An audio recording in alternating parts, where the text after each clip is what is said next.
Aujourd'hui, on va faire le montage de cette mouche-là. Une mouche qui est plus facile à faire qu'à dire. Fait qu'on va débuter notre montage sur un hameçon numéro 6 de chez Daichi avec du fil 8-0 de chez Uni de couleur noire. Fait qu'on va amener notre fil de montage jusqu'à l'arrière de notre hameçon, un peu avant la courbure de notre hameçon. J'ai coupé l'excédent. Je vais venir poser la queue de ma mouche qui est faite en poil d'écureuil gris. Vous pouvez utiliser aussi du poil d'écureuil roux. Je pense que c'était ça qui était sur le patron original. Moi, j'aime bien prendre le poil d'écureuil gris. Surtout avec la méthode que je fais mon corps. Fait que je viens prendre environ la moitié de la longueur de l'hameçon. Je viens le poser sur le dessus de notre hameçon bien solidement. Je viens de barrer à cet endroit-là. Je viens me couper l'excédent. Ça n'a pas besoin d'être une belle coupe. On va venir le recouvrir de fil. Puis de toute façon, notre corps est fait en dubbing. Fait que toutes les bosses vont venir s'égaliser.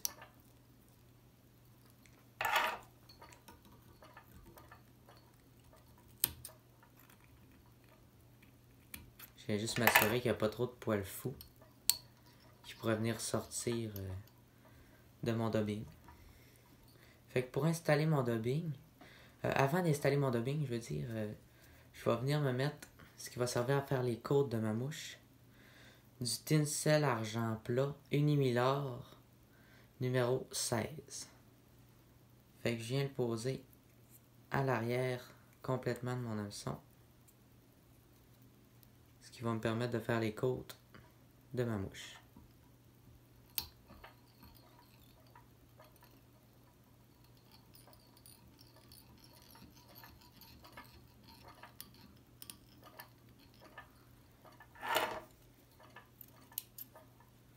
Et voilà. Je vais venir me faire par la suite une dubbing loop pour enrouler mon dubbing autour de mon hameçon.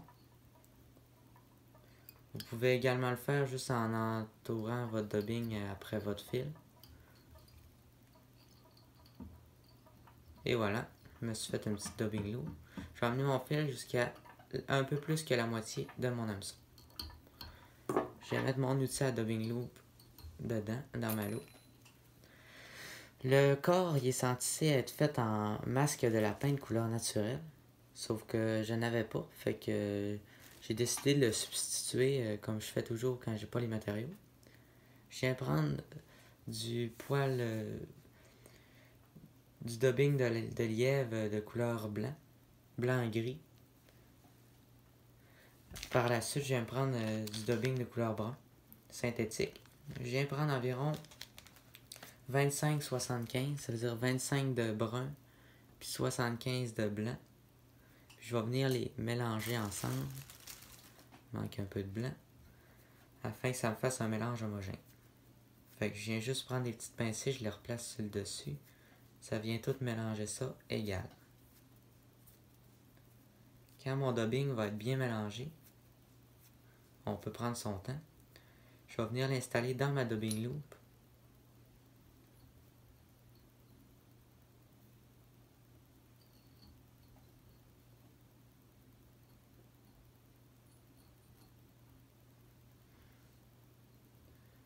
On vient l'installer sur une bonne longueur. Puis on peut venir spinner par la suite notre loop.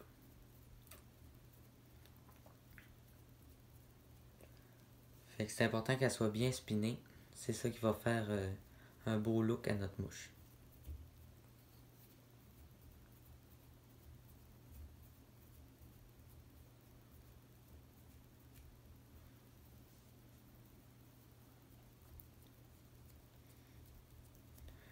J'en profite pendant que je tourne ça pour vous dire s'il y en a qui veulent s'abonner à ma chaîne, ça va m'encourager à continuer à faire des mouches pour vous.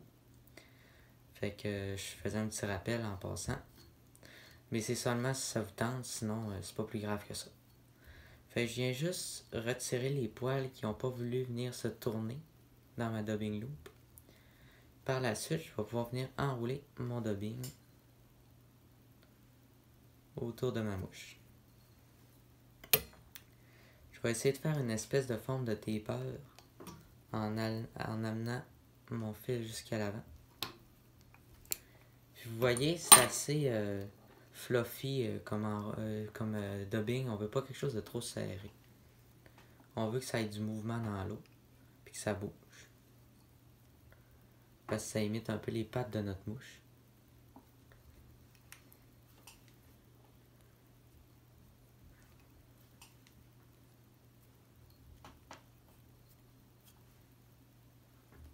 Fait que je viens faire quelques tours de plus à cet endroit-là. Ça va me faire une espèce de taper.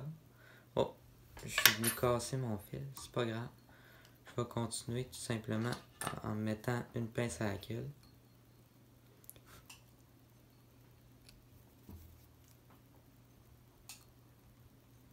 Comme ça.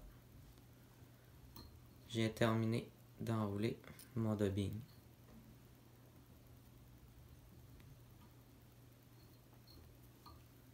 Comme ça. Et l'attacher à cet endroit-là.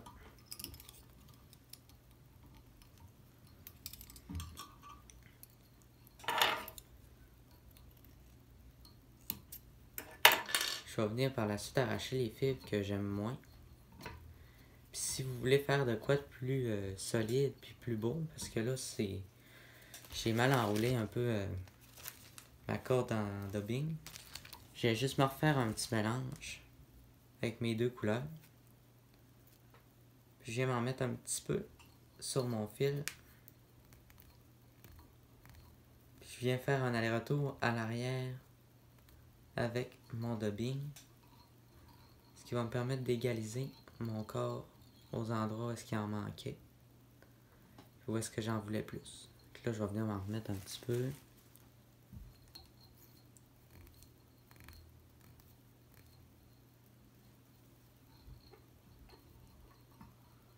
Et voilà.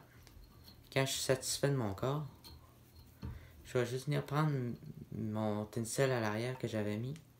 Je vais venir me faire des côtes à ma mouche. Je vais venir les faire de couleur or. Je vais en faire 3-4 côtes, pas plus. Encore là, vous pouvez travailler un peu la forme en dépendant de l'espace que vous donnez à vos côtes. Je viens l'attacher à cet endroit-là. Je vais venir couper l'excédent de tinsel. Par la suite, je vais me prendre de la plume de dinde de couleur naturelle. Je vais venir m'en sélectionner environ 10 à 12 fibres, là, une bonne quantité quand même. Que je vais venir attacher par la pointe. Comme ça. Oh, je vais me couper plus droite. J'avais pris une section qui n'était pas vraiment belle sur ma plume. Fait que je viens de l'attacher à cet endroit-là.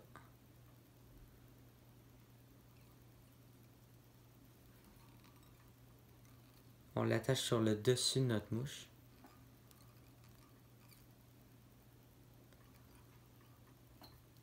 On peut venir l'étendre un peu sur les côtés.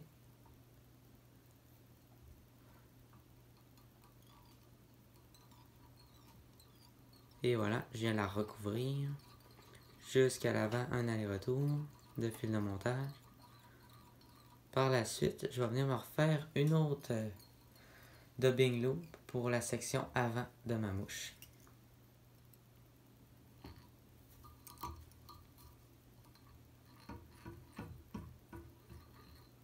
Je vais me rendre jusqu'à l'avant cette fois-ci. Je vais venir me refaire un petit mélange de dubbing.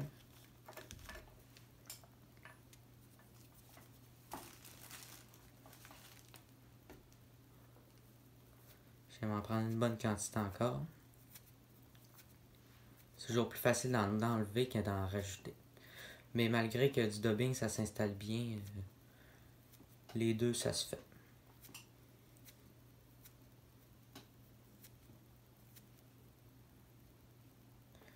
Fait que je vais venir en installer un petit peu dans ma dubbing loop.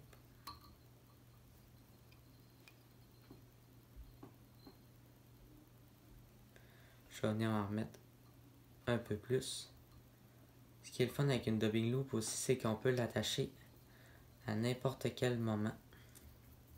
Qu'on soit au milieu de notre enroulement ou à la fin, c'est pas grave. Fait que je viens spinner ça comme il faut.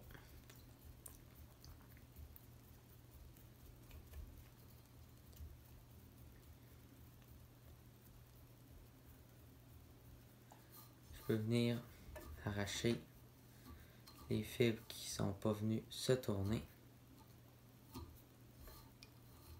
ou passer une broche dedans. Elle va venir faire une boule à l'avant de ma mouche.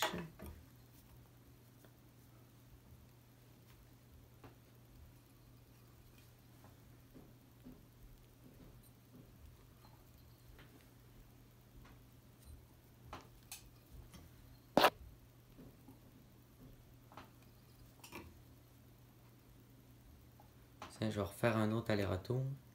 Grossir mon espèce de boule.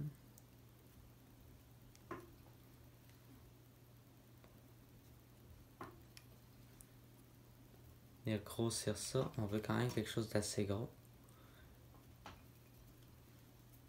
Puis il y a beaucoup de fibres qui ressortent. C'est pour ça qu'on veut quelque chose qui bouge dans l'eau. Fait que ça va nous donner le résultat voulu. On va mettre ça jusqu'à l'avant. Je vais venir attacher ça solidement.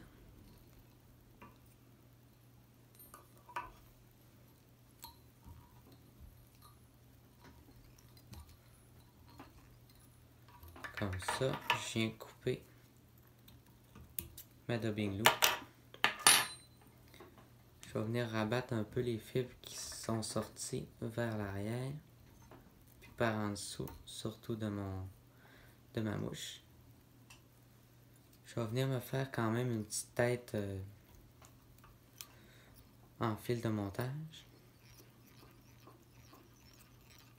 Et voilà, je vais rabattre mes fibres de plumes de dinde.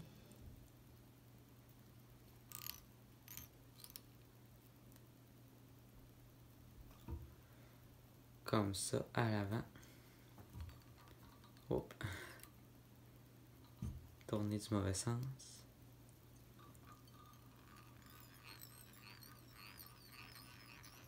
Par la suite, je vais me faire une petite tête.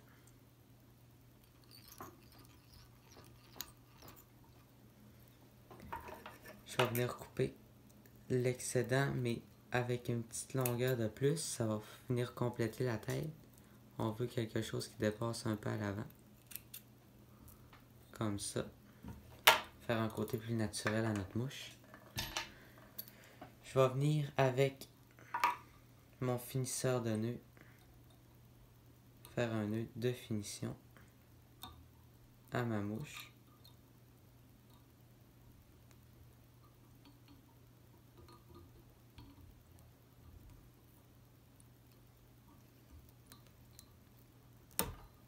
Ah, je suis venu casser mon fil.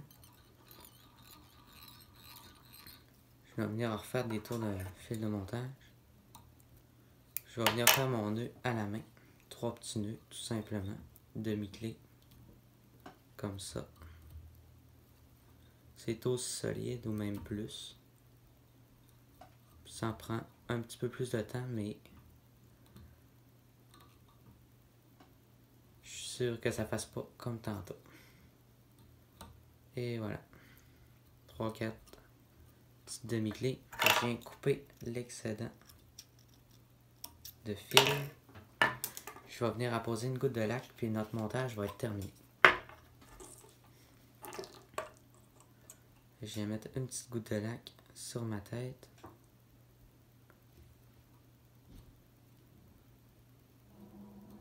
Je viens m'assurer qu'il n'y en a pas dans mes fibres. Et voilà, notre montage est terminé.